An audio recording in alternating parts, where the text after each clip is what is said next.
27টা রমজানের স্পেশাল আমলের মধ্যে সবচেয়ে গুরুত্বপূর্ণ আমল হলো রোজা রাখা, আর দ্বিতীয় সর্বোচ্চ গুরুত্বপূর্ণ আমল হলো সব ধরনের পাপাচার বর্জন করা, গুনাহের কাজ ত্যাগ করা।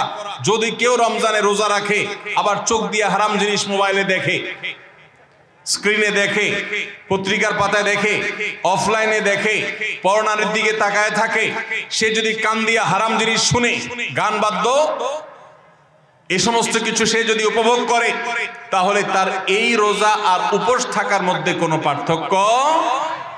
মনে রাখবেন, রোজা শুধু পেটের হয় না, রোজা চোখের হয়, রোজা কানের হয়, রোজা হাতের হয়, রোজা মুখের হয়, রোজা শরীরের প্রত্যেকটা অঙ্গ প্রত্যঙ্গের হয়।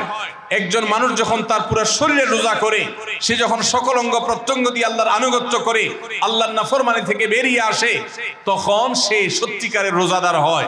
আর যে শুধুমাত্র দিনের বেলায় পানাহার বর্জন করে, যৌনাচার বর্জন করে, আর সমস্ত পাপাচার অপকর্ম সে যথারীতি অন্য সময়ের মতো রমজান মাসেও করে, এই রোজাদার পেটের রোজা রেখেছে কিন্তু তার শরীরের অন্য অন্য অঙ্গ প্রত্যঙ্গগুলো আল্লাহর কথা শুনে নাই, সো সেগুলো কিন্তু রোজা রাখে নাই। এই রোজা আল্লাহর কাছে মাকবুল এবং গ্রহণযোগ্য রোজা হতে পারে না। অতএব আমরা রমজান মাসে সব ধরনের গুনাহের কাজ বর্জন করব তো ইনশাআল্লাহ। প্রিয় ভাইরা আমার, রোজা কিন্তু আমাদের সাথে কথা বলে। রোজার ভাষা আমরা অনেকে জানি না, কি বলে সেটা অনেকে বুঝি না, কিন্তু রোজা আমাদের সাথে কথা বলে। কি কথা? সিয়াম শব্দের অর্থ, আমরা যেটাকে রোজা বলছি সেটা কোরআনের ভাষায় বলা হয় সিয়াম, হাদিসে বলা হয়েছে সেটাকে সাওম বা সিয়াম। এই সাওম বা সিয়াম একই শব্দ, এর অর্থ হলো বিরত থাকা। এর অর্থ হলো কি ভাই? বিরত থাকা, ব্রেক দিতে জানা। আল্লাহ রাব্বুল আলামিন রোজার মতো ইবাদত দিয়েছেন আমাদেরকে জীবনে ব্রেক দেওয়ার অভ্যাস গড়ে তোলার জন্য। আমরা যেন ব্রেক দিতে শিখি, আমরা যেন থামতে শিখি, আমরা যেন নিজেদেরকে নিয়ন্ত্রণ করতে শিখি। ইসলামের যে বৈশিষ্ট্য, ইসলামের যে বিউটি, ইসলামের যে সৌন্দর্য, সেটা হলো ইসলাম পৃথিবীর মানুষকে আত্মনিয়ন্ত্রণ করবার কথা বলে। আজ ভোগবাদী পৃথিবীর যেদিকে তাকাবেন, চতুর্দিকে দেখতে পাবেন শুধু ভোগের হাতছানি। দুনিয়াটা মস্ত বড়, খাও দাও আর ফুর্তি করো, শুধুমাত্র ফুর্তি, ফুর্তি এবং ফুর্তি, ভোগ এবং ভোগ এবং ভোগ। গোটা পৃথিবী আপনাকে ভোগের কথা বলবে, ত্যাগের কথা বলবে না। ইসলাম আপনাকে ত্যাগের কথা বলে। আপনি ঈদ উদযাপন করবেন, ঈদ উল ফিতর, সেখানে পর্যন্ত ইসলাম বলে আগে গরিবের বাসায় ফিতরা পৌঁছাবে, তারপর তুমি ঈদগাহে যাবে, ঈদের আনন্দ করবে। আপনি কোরবানির ঈদে পশু জবাই করে গোশত খাবেন, উৎসব করবেন। ইসলাম বলে ভালো কথা, তুমি উৎসব করবে, তোমাকে উৎসব করতেই দেওয়া হয়েছে, কিন্তু আগে গরিবের বাসায়ও এই গোশত পাঠাবে ঈদের, সেটা নিশ্চিত করবে, তার পাশাপাশি তুমি ঈদ উদযাপন করবে। আমরা যে রমজানের রোজা রাখি, এই রোজা আমাদেরকে বিরত থাকার কথা বলে। সেই বিরত থাকাটা কি?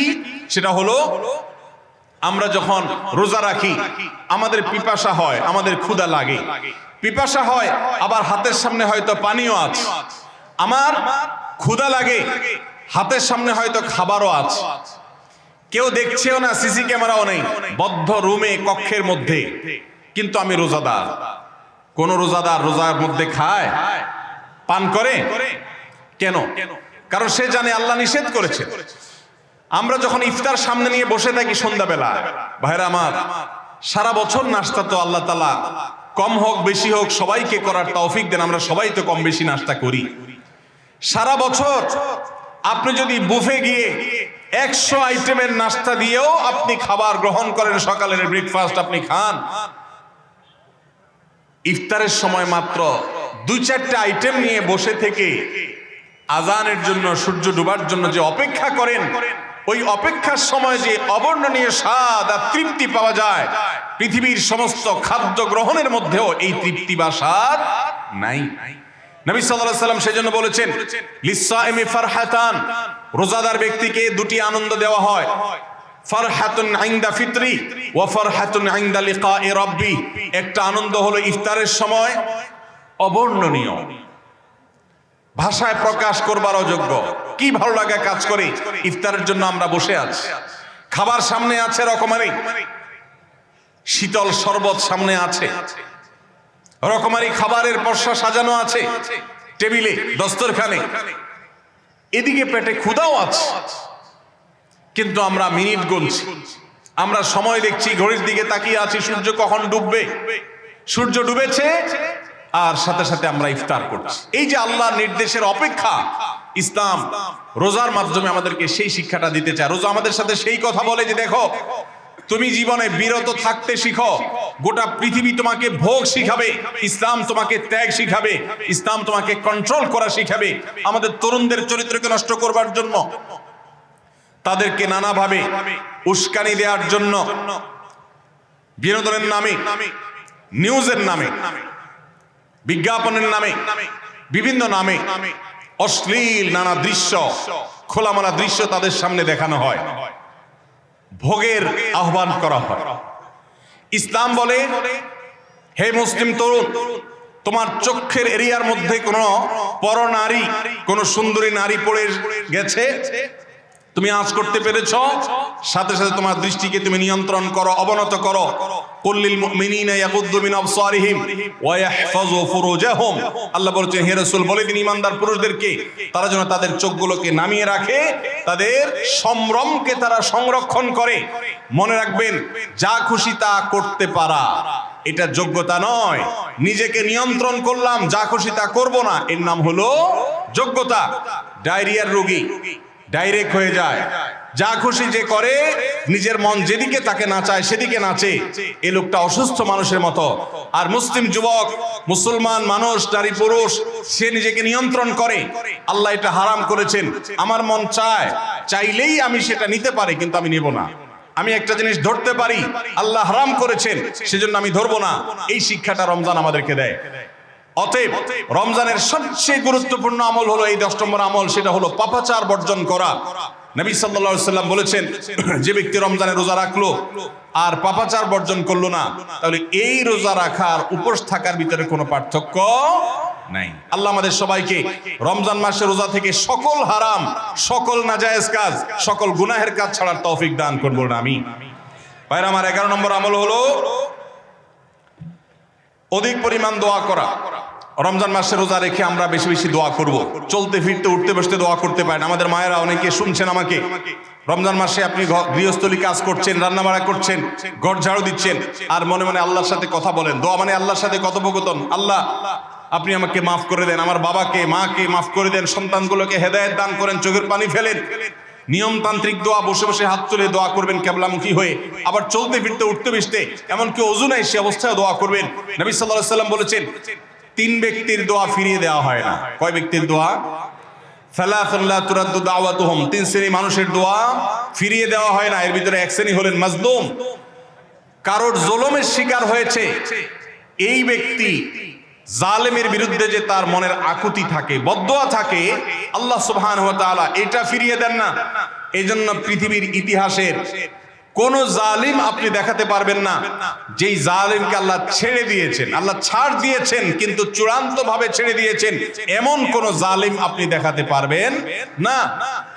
এজন্য ভাই, কখনো কোন অবস্থাতে কারো প্রতি আমরা জুলুম করব না। আল্লাহ আমাদেরকে সেটা মানার তৌফিক দান করুন। তাহলে 3 ব্যক্তির দোয়া কবুল হয়, ফেরত দেওয়া হয় না। তার ভিতরে একজন হলো মাজলুম, যার প্রতি আপনি জুলুম করেছেন, সে আপনার বিরুদ্ধে যে বদদোয়া করে, এটা লাগবেই লাগবে, আজ হোক আর 2 দিন পরে হোক। নাম্বার 2, মুসাফির, যে ব্যক্তি সফরে আছে, সফররত অবস্থায় সে যদি দোয়া করে, সেই দোয়া আল্লাহ তাআলা কবুল করেন। 3 নম্বর হলো রোজাদার ব্যক্তি, as-সাইম হাত্তা ইফতির, রোজাদার ব্যক্তি সারাদিন ভর রোজা করলে, ইফতার রাগ পর্যন্ত, সারাদিন দোয়া করলে ইফতার রাগ পর্যন্ত তার দোয়া কবুল হয়। এই জন্য রোজা রেখে আমরা বেশি বেশি আল্লাহর কাছে দোয়া করবো ইনশাআল্লাহ। চলতে ফিরতে উঠতে বসতে মনে মনে আল্লাহর সাথে কথা বললেন, চাওয়া দাওয়াকে পেশ করলেন, বাস এটাই হলো দোয়া। এটা হলো আমাদের রমজান মাসের 11 নম্বর আমল, বেশি বেশি দোয়া করা। 12 নম্বর আমল হলো মিথ্যা এবং কাজ পরিহার করা। রমজানের সকল পাপাচার তো পরিহার করবই, বিশেষভাবে মিথ্যা কথা, মিথ্যা কাজ পরিহার করা। কারণ নবীজি সাল্লাল্লাহু আলাইহি ওয়াসাল্লাম এর জন্য আলাদা নির্দেশ করেছেন। তিনি বলেছেন, মাল্লাম ইয়াদা কাওলা যুরি ওয়াল আমালা বিহি ফালাইসা লিল্লাহি হাজা আন ইয়াদা তাআমাহু ওয়া শারাবা। যে ব্যক্তি রমজানের রোজা রেখে মিথ্যা কথা, মিথ্যা কাজ ছাড়লো না, তার উপোস থাকায় আল্লাহর কোনো ঠেকা পড়ে নাই। 13 নম্বর আমল হলো অশ্লীলতা এবং বিবাদ, বিতণ্ডা, ঝগড়া, এগুলো পরিহার করা। কারণ নবী করিম সাল্লাল্লাহু আলাইহি ওয়াসাল্লাম তিনি আমাদেরকে রমজান মাসে রোজা রেখে অশ্লীলতা পরিহার করতে বলেছেন। মোবাইলে হারাম জিনিস দেখলেন, টেলিফোন টেলিভিশনে হারাম জিনিস দেখলেন, বা কোনো পত্রপত্রিকাতে খারাপ জিনিস নিষিদ্ধ জিনিস দেখলেন, পরনারীর সৌন্দর্য দেখে আপনি হারাম স্বাদ নেয়ার চেষ্টা করলেন, তাহলে আপনার রোজার অঙ্গহানি হলো, রোজা প্রাণহানি হলো। এই রোজা রোজা নয়। এই জন্য এটাকে রমজান মাসে পরিহার করতে হবে, অন্য সময় তো বটেই। এবং সেই সাথে কেউ যদি আপনার সাথে ঝগড়া করতে আসে, নবীজি শিখাই দিয়েছেন ফালিয়াকুল ইন্নী সায়েম, কেউ রোজা রাখা অবস্থায় ঝগড়া করতে আসলে বলবেন ভাই আমি রোজাদার, আমি তোমার ঝগড়ার জবাব দিতে পারবো না। তাহলে ঝগড়া পরিহার করার জন্য রমজান মাসে আমরা এক্সারসাইজ করবো। 14 নম্বর, যে কোনো ভালো কাজ, যে কোনো নেকামল রমজান মাসে বেশি বেশি করবেন। কেন? কারণ রমজানের শুরুতে একজন ঘোষক বলে ইয়া বাগিয়াল খাইরি আকবিল, হে ভালো কাজ প্রত্যাশী, যে ভালো কাজ করতে চাও, রমজান মাসটাই হলো ভালো কাজের সওয়াব বেশি পাওয়ার। অতএব এই মাসে ভালো কাজ করে, নেকামল করে, ইবাদত করে, কোরআন তেলাওয়াত, জিকির, আজকার যত রকম আছে এগুলো করে জান্নাতের পথে অগ্রসর হয়ে যাও। 16 নম্বর আমল হলো রোজাদারকে ইফতার করানো, অর্থাৎ নিজে ইফতার করার পাশাপাশি অন্য কোন রোজাদারকে ইফতার করাইলে আল্লাহ তাআলা ওই রোজাদার যে পরিমাণ সওয়াব পাবেন আপনাকেও সেই পরিমাণ সওয়াব দিবেন ইনশাআল্লাহ। 17 নম্বর আমল হলো বেশি বেশি কোরআনে কারীমের তেলাওয়াত করা।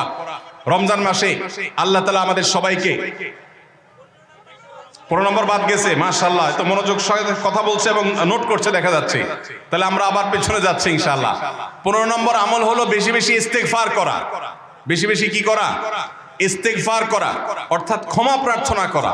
কেন ক্ষমা প্রার্থনা বেশি করবেন?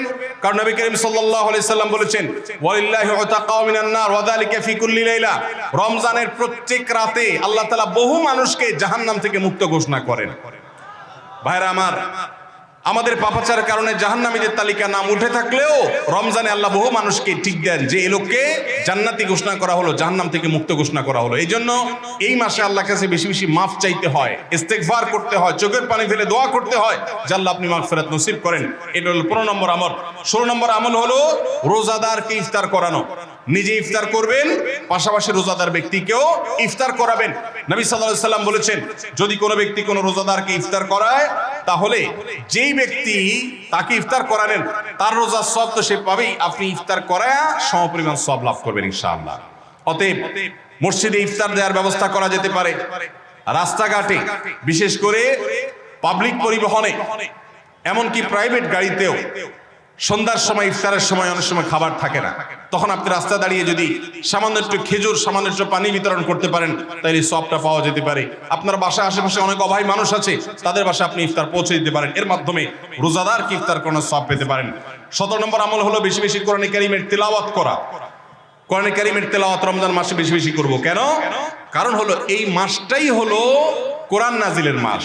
আল্লাহ তাআলা রমজান মাসে কোরআন নাজিল করেছেন। আল্লাহ বলেছেন শাহরু রমাদান আল্লাযী উনজিলা ফীহিল কুরআন হুদাল লিন-নাস ওয়া বায়িনাতিন মিনাল হুদা ওয়াল ফুরকান।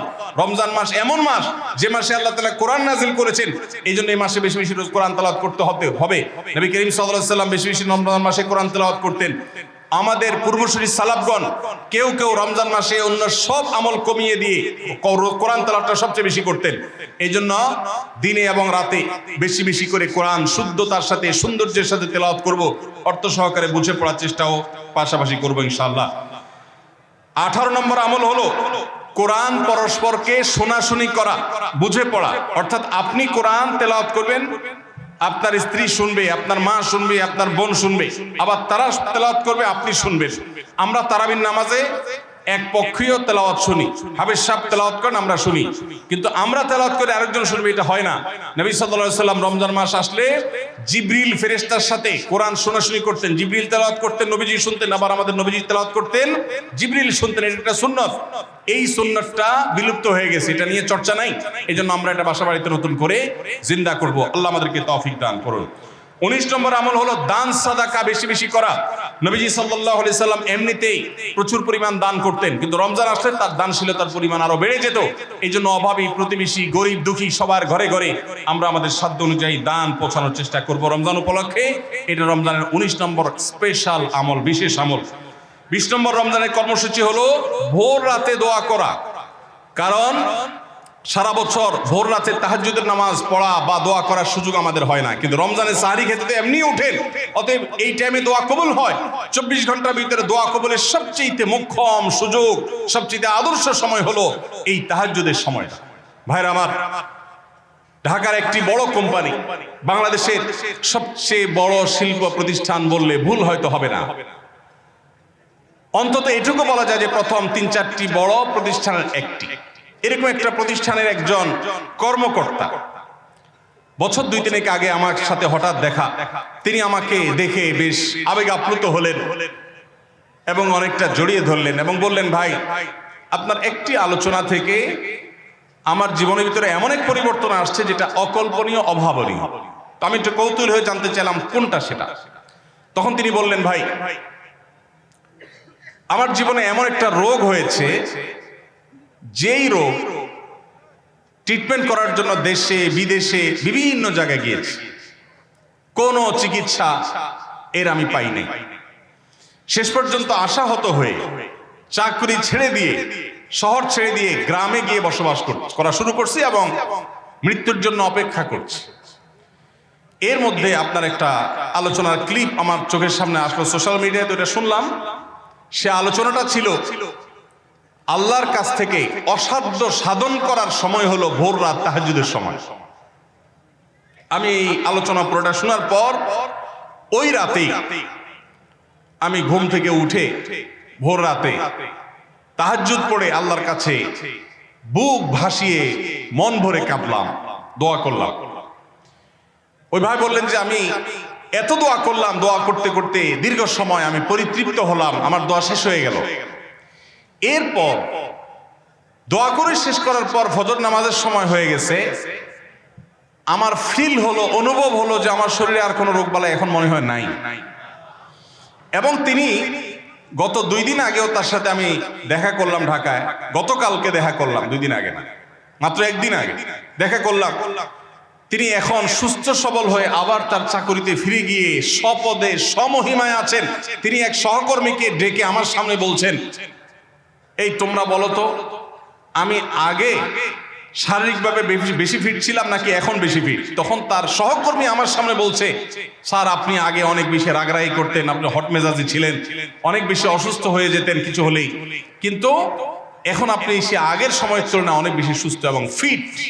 তিনি বললেন, ভাই ভোর রাতের দোয়ার প্রভাব এত বেশি, তাহাজ্জুদের সময়ের দোয়া এত গুরুত্বপূর্ণ যে এই এক দোয়া আমার জীবনকে আমূল পরিবর্তন করে দিয়েছে। এই জন্য ভাইরা, রমজান মাসে সাহরির সময় দোয়া কবুল হয়। রমজান উপলক্ষে বিশেষ করে এই আমলটা, সাহরির সময় আমলটা, এবং ঈমান আপনার কাছ থেকে চাই, ওয়াসসালামাতি ওয়াল ইসলাম, এবং আমি নিরাপত্তা চাই। এই চাঁদ, এই চান্দ্রমাস আমার জন্য যেন নিরাপদ হয় এবং ইসলামের সাথে যেন এই মাস আমি অতিবাহিত করতে পারি, ঈমানের সাথে যেন অটল অবিচল থাকতে পারি। রব্বি ওয়া রাব্বুকাল্লাহ, হে চাঁদ তোমার সৃষ্টিকর্তা পালনকর্তা আর আমারও পালনকর্তা এক আল্লাহ। ভাইরা আমার, চাঁদ দেখার চেষ্টা করা যাবে তো ইনশাআল্লাহ? সোশ্যাল মিডিয়াতে আপনি চাঁদের খবর খোঁজেন, দোষ নাই, কিন্তু আমরা সবাই যদি সোশ্যাল মিডিয়াতে চলে যাই, পশ্চিম আকাশে চাঁদটা দেখবে কে? দুর্ভাগ্য। মসজিদ মাদ্রাসার ছাত্ররা, ওলামায়ে কেরাম, তারাও চাঁদ তালাশ করতে দেখা যায় খুবই কম, খুবই নগণ্য। আল্লাহ তাআলা আমাদের সবাইকে মৃত প্রায় সুন্নাহকে জিন্দা করার তৌফিক দান করুন। এই বছর 29শে রমাদান শুক্রবারে হবে না শনিবারে হবে? কে কে চাঁদ দেখবেন হাত তোলেন। আল্লাহ আমাদের সবাইকে চাঁদ দেখার তৌফিক দান করুন। মৃত সুন্নাহকে জিন্দা করার নিয়তে চাঁদ দেখবেন ইনশাআল্লাহ। আল্লাহ আমাদের সবাইকে আমল করার তৌফিক দান করুন। ভাইরা আমার, তাহলে রমজান কেন্দ্রিক প্রথম আমল পেয়ে গেলাম, প্রথম কর্মসূচি পেয়ে গেলাম, সেটা হলো শাবানের শেষ তারিখে পশ্চিম আকাশে চাঁদ তালাশ করব ইনশাআল্লাহ। নাম্বার 2, রমজানের দ্বিতীয় আমল, যেটা রমজানের প্রধান আমল মূলত কি সেটা বলেন দেখি। রমজানের প্রধান আমল কি ভাই? রোজা রাখা। মাশাআল্লাহ, উত্তর সঠিক। রমজান মাসের প্রধান আমল হলো রোজা রাখা। রোজা রাখার চাইতে মাসের বড় কোনো আমল হতে পারে না। রোজা রাখা রমজানের সুন্নত না মুস্তাহাব? ফরজ। ফরজ মানে হলো আল্লাহর সেই নির্দেশ, যেই নির্দেশ লঙ্ঘন করলে জাহান্নামের শাস্তি অবধারিত, জাহান্নামের শাস্তি এড়ানো যাবে না, যে নির্দেশ মান্য করা আবশ্যক, এরকম একটি ফরজ। ইসলামের স্তম্ভ কয়টা ভাই? 5টা। নবী করিম সাল্লাল্লাহু আলাইহি সাল্লাম বলেছেন বুনিয়াল ইসলামু আলা খামস, ইসলাম দাঁড়িয়ে আছে 5টি ফাউন্ডেশনের উপরে, 5টি খুঁটির উপরে, 5টি ভিত্তির উপরে। সেই 5টি ভিত্তির 1 নম্বর হলো শাহাদাতি আল্লাহ ইলাহা ইল্লাল্লাহ ওয়া আন্না মুহাম্মাদান রাসূলুল্লাহ, আল্লাহ ছাড়া ইবাদত এবং উপাসনার উপযুক্ত আর কেউ নাই, আর মুহাম্মদ সাল্লাল্লাহু আলাইহি সাল্লাম আল্লাহর পাঠানো রাসূল, এই কথার সাক্ষ্য মুখে দেওয়া, এটা হলো 1 নম্বর স্তম্ভ। স্তম্ভ নম্বর 2 5 ওয়াক্ত নামাজ আদায় করা। স্তম্ভ নম্বর 3 যাকাত আদায় করা, যাদেরকে আল্লাহ সামর্থ্য দিয়েছেন, সচ্ছলতা দিয়েছেন। স্তম্ভ নম্বর 4 হজ করা। স্তম্ভ নম্বর 5 রমজানের রোজা রাখা। তবে অনেক হাদিসে রমজানের রোজাকে 4 নম্বরে আর হজকে 5 নম্বরে রাখা হয়েছে। তাহলে রমজান মাসের রোজা রাখা এটা শুধু ফরজ না, মৌলিক ফরজ। নবী করিম সাল্লাল্লাহু আলাইহি সাল্লাম বলেছেন যদি কেউ জীবনে একটি রোজাও শরিয়া গ্রাহ্য ওজর ছাড়া কেউ যদি ভঙ্গ করে, রোজা না রাখে, রমজানের পরে যদি সে সারা জীবনও রোজা রাখে, দায় মুক্ত হয়তো হয়ে যাবে, সে কাজা আদায় করেছে, কাফারা আদায় করেছে, দায় মুক্ত হয়তো হয়ে যাবে, কিন্তু রমজানের একটা রোজা রেখে আল্লাহর কাছে যে পরিমাণ মর্যাদার অধিকারী হওয়ার কথা, সারা জীবন রোজা রেখেও রমজানের ওই একটা রোজার ক্ষতিপূরণ করা সম্ভব নয়। এই জন্য সবাই রমজান মাসে ফরজ রোজা রাখবো তো ইনশাআল্লাহ। সকল প্রাপ্তবয়স্ক সুস্থ ইমানদারের জন্য রমজানের রোজা রাখা ফরজ। ভাইরা আমার, পৃথিবীতে আজ অনেক বিজ্ঞানী রোজা বা ফাস্টিং এর উপরে গবেষণা করে অনেক বড় বড় পদক, অনেক বড় বড় পুরস্কার জিতেছে। এখন ডাক্তাররাও আমাদেরকে বলে যে একটা সময় আমরা যেন ফাস্টিং করি, একটা সময় আমরা যেন না খেয়ে থাকি, এটা আমাদের স্বাস্থ্যের জন্য ভালো। নবী সাল্লাল্লাহু আলাইহি সাল্লাম সেই 1500 বছর আগে আল্লাহর দেয়া বিধান আমাদেরকে জানিয়েছেন। রমজানে পুরো মাস রোজা, শাবানে মুহররমে বেশি বেশি নফল রোজা, সোমবার বৃহস্পতিবার সাপ্তাহিক রোজা, চাঁদের 13, 14, 15 আইয়ামে বীজের মাসিক রোজা। নিয়মিতভাবে এই রোজা, এই সিয়ামগুলো যদি পালন করি আমরা, তাহলে আল্লাহর সন্তুষ্টি এবং জান্নাত লাভ যেমন হবে, ঠিক একই ভাবে আমরা দুনিয়াতে সুস্থ সবল থাকতে পারবো। আমাদের শরীরে অতিরিক্ত যে চর্বি তৈরি হয়, বিশেষ করে আজকের বিশ্ব বাস্তবতায়, এই চর্বিগুলোকে বার্ন করার জন্য রোজার কোনো বিকল্প নাই। যদিও চর্বি বার্নের উদ্দেশ্যে রোজা রাখলে সে রোজা রোজা নয়। আমাদের উদ্দেশ্য হবে আল্লাহর সন্তুষ্টি অর্জন, পাশাপাশি পার্থিব উপকারিতা এমনি পেয়ে যাব। আল্লাহ আমাদের সবাইকে রমজান রোজা রাখার তৌফিক দান করুন। ভাইরা আমার, নবী করিম সাল্লাল্লাহু আলাইহি ওয়াসাল্লাম তিনি বলেছেন যে ব্যক্তি রমজানে ঈমান এবং ইখলাসের সাথে আল্লাহকে খুশি করবার জন্য রমজান রোজা রাখবে, আল্লাহ তার পূর্বের সমস্ত গুনাহ মাফ করে দিবেন। অনেক যুবক আছেন গ্যাস্ট্রিকের অজুহাতে, অনেকে আছেন প্লাস্টিকের অজুহাতে রোজা রাখেন না। কারো গ্যাস্ট্রিক, কারো প্লাস্টিক। সামান্য একটু রোজা রাখতে যে যুবক পারে না, সে নিজেকে মুসলিম দাবি করে কোন মুখে? মাত্র 12-14 ঘন্টা যে না খেয়ে থাকার মতো চ্যালেঞ্জ নিতে পারে না, সে আবার কিসের মুসলমান দাবি করে নিজেকে? এই জন্য ভাইরা সবাই রোজা রাখবো তো ইনশাআল্লাহ। বাসা বাড়িতে বাচ্চাদেরকে কৈশোর বয়স থেকে তাদেরকে রোজা রাখতে শেখাবেন। সাহাবায়ে কেরাম আশুরার রোজা পর্যন্ত বাচ্চাদেরকে রাখাতেন এবং তাদেরকে খেলনা দিয়ে ভোলাতেন, রোজা রাখতে তাদের সাহায্য করতেন। আজ এমন এক প্রজন্ম আমরা গড়ে তুলছি, যেই প্রজন্ম শুধু ভোগ শিখেছে, ত্যাগ শিখে নাই। বাচ্চা কাচ্চাদেরকে দেখবেন মা বাপ বড় বড় মোবাইল, স্মার্টফোন তাদের হাতে তুলে দিচ্ছেন। তারা মুখ দিয়ে কোনো কথা বললেই সেটা নেওয়ার জন্য, কেনার জন্য বাপ মা অস্থির, ব্যাকুল হয়ে যাচ্ছেন। তাদেরকে সংগ্রাম, ত্যাগ, চ্যালেঞ্জ নেওয়া, এগুলো তাদেরকে শেখাচ্ছেন না। মনে রাখবেন, ভোগ করতে কোনো যোগ্যতার দরকার হয় না, ত্যাগ করতে যোগ্যতার দরকার হয়। ভোগ করতে সবাই পারে, ত্যাগ করতে সবাই পারে না। এজন্য সন্তানকে ভোগ নয়, ত্যাগ শেখাতে হবে। আল্লাহ আমাদেরকে তৌফিক দান করুন। আপনার বাচ্চা যদি রোজা রাখা শিখে, শখ করে রোজা রাখে, তাকে বাধা দিবেন না, তাকে রোজা রাখতে দিবেন। কারণ সে রোজা রাখার মধ্য দিয়ে গরিব অভাব মানুষের কষ্ট অনুভব করবে, ফিল করবে। সে রোজা রাখার মধ্য দিয়ে আল্লাহর নৈকট্যের ফিলিংস তার মধ্যে আসবে, ইসলামী সংস্কৃতিকে সে অনুভব করবে, আঁচ করবে। এই জন্য সন্তানকে কৈশোর বয়স থেকেই, কিশোর বয়স থেকেই তাকে রোজা রাখতে সাহায্য করবেন ইনশাআল্লাহ। ঠিক আছে না ভাই? গুরুত্বপূর্ণ একটা পয়েন্ট, মসজিদে ইতিকাফ করা। খুব মনোযোগ দিয়ে শুনি। রাসূল করিম সাল্লাল্লাহু আলাইহি সাল্লাম রমজানের রোজা ফরজ হওয়ার পর থেকে নিয়ে তার মৃত্যু পর্যন্ত একটি বছরের জন্য রমজানের শেষ দশক মসজিদে ইতিকাফ করা ছাড়া ছিলেন না। একবার তিনি মসজিদে ইতিকাফে বসেছেন, কিন্তু ইমার্জেন্সি একটা কাজে মসজিদ থেকে তাকে বের হতে হয়েছে। এই জন্য তিনি পরের বছর 20 দিন ইতিকাফ করেছেন। 10 দিন হলো ওই বছরের, আর 10 দিন হলো আগের বছরে যে ইতিকাফ ভেঙে ফেলেছেন সেটার ইতিকাফের কাজা। তার মানে হলো নবীজির জীবনে কখনো ইতিকাফ এক বছর একটা রমজান মাসেও ছাড়েন নাই। এত গুরুত্বপূর্ণ আমল যে রমজানের এই আমলটা তিনি কখনোই ছাড়েন নাই। দুর্ভাগ্য আমাদের, এখানেও হয়তো বেশিরভাগ মুসলমান আমরা জীবনে একবারের জন্য রমজানের শেষ 10 দিন ইতিকাফ করি নাই। যে আমল নবীজি জীবনে কখনো ছাড়েন নাই সেটা আপনি জীবনে একবারও করেন নাই। এর চাইতে বড় হতভাগা উম্মত আর কি হতে পারে? ভাইরা আমার, 3টি আমলের নগদ তৃপ্তি আমি অন্তত অনুভব করি। আমি আমার সে অভিজ্ঞতার আলোকে আপনাদের উদাত্ত আহ্বান করতে চাই, রমজানের শেষ দশকে আপনারা ইতিকাফ করুন। যে 3টি আমলের তৃপ্তি, নগদ স্বাদ, অবর্ণনীয় ভালো লাগা কাজ করে, অন্তর্জগতে প্রশান্তিতে পরিপূর্ণ হয়ে যায়। সেই 3টি ইবাদতের একটি হলো আরাফাতের ময়দানের দোয়া। এটার সাথে কোনো কিছুর কম্পেয়ার হয় না। অবর্ণনীয় তৃপ্তি লাগে আরাফাতের ময়দানে দোয়া করতে। দ্বিতীয় হলো সিজদায় গিয়ে চোখের পানি ফেলে আল্লাহর কাছে দোয়া করতে অসম্ভব ভালো লাগা কাজ করে। ভোর রাতে দোয়াতেও একই স্বাদ পাওয়া যায়। আর 3 নম্বর হলো রমজানের শেষ দশকের ইতিকাফ।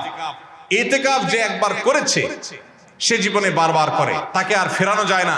এজন্য ভাইরা, রমজানের শেষ দশকে আমরা আল্লাহর ঘরে বসে গিয়ে ইতিকাফ করার চেষ্টা করবো তো ইনশাআল্লাহ। অনেক এলাকায় বৃদ্ধ মানুষ, বুড়া মানুষ বসায় দেওয়া হয় টাকা পয়সা দিয়ে।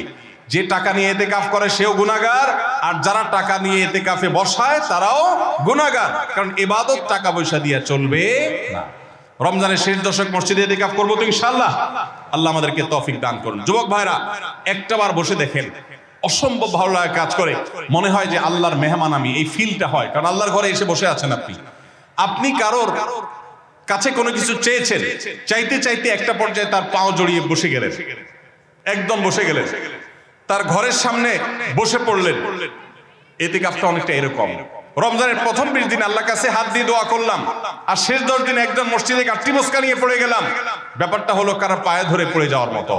আশা করা যায় ইতিকাফকারীকে আল্লাহ তাআলা ক্ষমা না করে মসজিদ থেকে ফিরাবেন না। এজন্য ইতিকাফ করার চেষ্টা করবো তো ইনশাআল্লাহ। আমরা ব্যস্ততার অজুহাত দেই। ভাইরা আমার, যে কোনো মুহূর্তে দুনিয়া থেকে চলে যেতে হতে পারে। এই জন্য এই রমজানে প্ল্যান করেন, যত ব্যস্ত হন না কেন। আমি তো আমার সমস্ত ব্যস্ততাকে এক পাশে ঠেলে রেখে, আল্লাহ আমাকে যখন থেকে তৌফিক দিয়েছেন রমজানের শেষ দশক ইতিকাফ ছাড়া বাইরে থাকবো এটা চিন্তাও করি না। এই জন্য যুবক ভাইদেরকে বলবো, প্রত্যেকটা মহল্লাতে 2 জন 5 জন 10 জন করে যুবকরা বসেন, কোরআনের গ্রুপ স্টাডি করেন, কোরআনের পাঠচক্র করেন, নিজেরা কোরআন হাদিসের আলোচনা করেন, রোজাদারি এবং দোয়া করেন। 10টা দিন আল্লাহর সাথে কানেক্টেড হওয়ার চেষ্টা করেন। 12 মাস ইবাদত, দাওয়াতের কাজ, ইসলামের কাজ করবেন, ইনশাআল্লাহ সেখানে বরকত পাবেন। রমজানের শেষ দশকে ইতিকাফ করবেন তো ইনশাআল্লাহ। আল্লাহ আমাদের সবাইকে তৌফিক দান করুন। 23 নম্বর আমল হলো শেষ দশকে ইবাদতের মাত্রা বাড়িয়ে দেওয়া। আমরা উল্টাটা করি। আমাদের দেশে রমজানের প্রথম দশকে মসজিদ ফুল হয়ে, বারান্দা ফুল হয়ে, রাস্তায়ও মুসল্লি দাঁড়ায়। আর 10 রমজান চলে গেলে 20 রমজান পর্যন্ত বাহিরের মুসল্লি কমতে কমতে বারান্দার মুসল্লি কমে ভিতরে চলে আসে। আর শেষ 10 দিনে আসলে, ঈদের দিনগুলো যখন কাছে আসে, তখন 5 ওয়াক্ত নামাজের ওই নিয়মিত মুসল্লি ছাড়া বাকিগুলো সব উধাও হয়ে যায়। নবী সাল্লাল্লাহু আলাইহি সাল্লাম কি করতেন? তার উল্টাটা। আমাদের আয়েশা বলেছেন, কানা ইয়াজিতাহিদু ফীহি মা লা ইয়াজিতাহিদু ফী গায়রি। আমাদের নবীজি সাল্লাল্লাহু আলাইহি সাল্লাম রমজানের শেষ দশকে ইবাদতের জন্য যত কষ্ট করতেন, যত সাধনা করতেন, অন্য কোন সময় ইবাদতের জন্য এত সাধনা করতেন না। অথচ আমরা দেখা যায় শেষ দশক অবহেলা কাটাই। এইজন্য ভাইরা, শেষ দশকে ইবাদতের পরিমাণ আরো বাড়িয়ে দিতে হবে, আমলের পরিমাণ বাড়িয়ে দিতে হবে। এটাই আল্লাহ তাআলার নির্দেশনা, সেটাই রমজানের শেষ দশকের আমল। 24 নম্বর আমল হলো শেষ দশকে পরিবারকে ঘুম থেকে ডেকে তোলা। এটা আলাদা সুন্নাহ। নবী সাল্লাল্লাহু আলাইহি সাল্লাম রমজানের শেষ দশক হলে কানা ইদা দাখালাল আশর আহইয়া লাইলা ওয়া আইকাযা আহলা, তিনি পরিবারকে ঘুম থেকে ডেকে তুলতেন এবং স্ত্রী সঙ্গ ত্যাগ করতেন। শেষ দশক কোমর বেঁধে ইবাদত করতেন, এটা 24 নম্বর আমল। তাহলে শেষ দশক পরিবারকে ঘুম থেকে ডেকে তোলা। নবীজি অন্য কোনো সময় ঘুম থেকে ইবাদতের জন্য ডাকতেন না, নফল নামাজ যার ইচ্ছা সে পড়বে, যার ইচ্ছা পড়বে না। কিন্তু শেষ দশক এত বড় অফার, এত বড় সুযোগ, কারণ লাইলাতুল কদর শেষ দশকে আছে, এই জন্য এই দশকে ইবাদতের জন্য পরিবারকে তিনি ডেকে তুলতেন। তারা শুয়ে থাকুক, তিনি এটা সহ্য করতেন না। এই জন্য 24 নম্বর আমল হলো রমজানের শেষ দশকে পরিবারকে ঘুম থেকে ডেকে তোলা এবং স্ত্রী সঙ্গ ত্যাগ করা শেষ দশকের জন্য। 25 নম্বর আমল হলো লাইলাতুল কদর অনুসন্ধান করা। রমজানের শেষ দশকের প্রত্যেকটা রাতে কিন্তু শবে কদর হতে পারে, বিশেষ করে বেজোড় রাতে 21, 23, 25, 27, 29 এই রাতগুলোতে লাইলাতুল কদর হওয়ার সম্ভাবনা অনেক জোরালো। সৌদি আরবের মানুষ তাদের বেজোড় রাতে তালাশ করবে, আমরা আমাদের বেজোড় রাতে তালাশ করব ইনশাআল্লাহ। নবীজি সাল্লাল্লাহু আলাইহি সাল্লাম বলেছেন যে তাহাররাউ লাইলাতুল কদর ফিল বিতি মিনাল আশরিল আওয়াখির মিন রমাদান, রমজানের শেষ দশকের বেজোড় রাতগুলোতে তোমরা শবে কদর হতে পারে সে আশা বেশি বেশি করে ইবাদত বন্দেগী করো। লাইলাতুল কদরের ইবাদতকে আল্লাহ বলেছেন লাইলাতুল কদরি খায়রুম মিন আলফি শাহর, 1000 মাস, 1000 মাস ইবাদত করলে যে সওয়াব পাওয়া যাবে, লাইলাতুল কদরের এক রাতের ইবাদতের সওয়াব তার চাইতে বেশি হবে। সেই রাত কোনটা আল্লাহ নির্দিষ্ট করেন নাই, এজন্য শেষ দশকের প্রত্যেকটা রাতেই ইবাদত করার চেষ্টা করা, স্পেশালি বেজোড় রাতগুলোতে। 26 নম্বর আমল হলো লাইলাতুল কদরের আশায় বিশেষ দোয়া পড়া। সেটা কি? আল্লাহুম্মা ইন্নাকা আফুউন তুহিব্বুল আফওয়া ফাআফু আন্নী, আল্লাহ আপনি ক্ষমাশীল, আপনি ক্ষমাকে ভালোবাসেন, অতএব আমাদেরকে ক্ষমা করে দিন। এটা রমজানের শেষ দশকের প্রত্যেক রাতেই পড়বেন। যে রাতটা একটু শান্ত শিষ্ট, একটু শীতল, একটু বৃষ্টিভাব, একটু লাইলাতুল কদরের আবহাওয়া বোঝা যায়, সেই রাতকে লাইলাতুল কদর আশা করে প্রত্যাশা করে বেশি বেশি দোয়া পড়বেন, আল্লাহুম্মা ইন্নাকা আফুউন তুহিব্বুল আফওয়া ফাআফু আন্নী। তাহলে 26 নম্বর আমল হলো লাইলাতুল কদরের দোয়া পড়া। আর 27 নম্বর সর্বশেষ আমল হলো ফিতরা আদায় করা। অর্থাৎ রমজান মাসের রোজাতে যদি ভুল ত্রুটি হয়, এটা রিফাইন্ডের কাজ হয়ে যায়, রিফ্রেশমেন্টের কাজ হয়ে যায় ফিতরার মাধ্যমে। প্রত্যেক সচ্ছল ব্যক্তি তার নিজের পক্ষ থেকে, নিজের স্ত্রী এবং নিজের ছোট বাচ্চাদের তরফ থেকে ফিতরা আদায় করবেন। প্রাপ্তবয়স্ক সন্তান থাকলে তারা তাদেরটা আদায় করবে, আর না হলে বাবা তাদেরটা আদায় করতে পারে। ফিতরা স্বরূপ গরিবদের বাসায় একদিনের খাবার এটা পৌঁছে দিতে হবে। এটা হলো ফিতরা।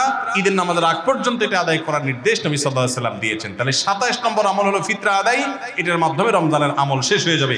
আমি আবার এক নজরে 27টি আমল আপনাদেরকে বলে দিচ্ছি। নাম্বার 1 চাঁদ দেখা, নাম্বার 2 রোজা রাখা, নাম্বার 3 তারাবির নামাজ আদায় করা, নাম্বার 4 সাহরি খাওয়া, 5 নম্বর আমল হলো শেষ সময় সাহরি খাওয়া, 6 নম্বর আমল হলো ইফতার করা, 7 নম্বর আমল হলো তাড়াতাড়ি ইফতার করা, এবং 8 নম্বর আমল হলো ইফতারের দোয়া পড়া, 9 নম্বর আমল হলো সাহরি এবং ইফতারে খেজুর খাওয়া, 10 নম্বর আমল হলো রমজান মাসের সকল গুনাহ বর্জন করা, 11 নম্বর আমল হলো বেশি বেশি দোয়া করা, 12 নম্বর আমল হলো মিথ্যা কথা এবং কাজ পরিহার করা, 13 নম্বর আমল হলো অশ্লীলতা এবং ঝগড়া বিবাদ রমজানে রোজা রেখে না করা, 14 নম্বর আমল হলো ভালো কাজের পরিমাণ এই মাসে বাড়ায় দেওয়া, 15 নম্বর আমল হলো বেশি বেশি আল্লাহর কাছে ক্ষমা চাওয়া, কারণ এই মাসে আল্লাহ বেশি ক্ষমা করেন মানুষকে, 16 নম্বর আমল হলো অন্য রোজাদারকে ইফতার করানো, তাদের বাসায় ইফতার পাঠানো, আর 17 নম্বর আমল হলো বেশি বেশি কোরআন তেলাওয়াত করা, 18 নম্বর আমল হলো কোরআন নিজে পড়ে আরেকজনকে শোনানো, আবার তার তেলাওয়াত নিজে বসে শোনাশুনি করা, 19 নম্বর আমল হলো দান সাদেকা করা, 20 নম্বর আমল হলো তাহাজ্জুদ এবং বিশেষ করে ভোর রাতে সারি খেতে উঠে দোয়া করা, আর 21 নম্বর আমল হলো উমরা করার সামর্থ্য থাকলে, 22 নম্বর আমল হলো ইতিকাফ করা শেষ দশকে, 23 নম্বর আমল হলো শেষ দশকের বেজোড় রাতে, শেষ দশকের প্রত্যেকটা রাতে ইবাদতের পরিমাণ বাড়িয়ে দেওয়া এবং বিশেষভাবে রাত্রি জাগরণ করা শেষ দশক। আর 24 নম্বর আমল হলো শেষ দশকে নিজের পরিবারকে ঘুম থেকে ডেকে তোলা, স্ত্রী সঙ্গ ত্যাগ করা, 25 নম্বর আমল হলো লাইলাতুল কদর অনুসন্ধান করা, 26 নম্বর আমল হলো লাইলাতুল কদর বিশেষ দোয়া পাঠ করা, আর 27 নম্বর আমল হলো ফিতরা দেওয়া। আল্লাহ আমাদের সবাইকে এই 27টা আমল দিয়ে আমাদের রমজান মাসকে সাজাবার তৌফিক দান করুন।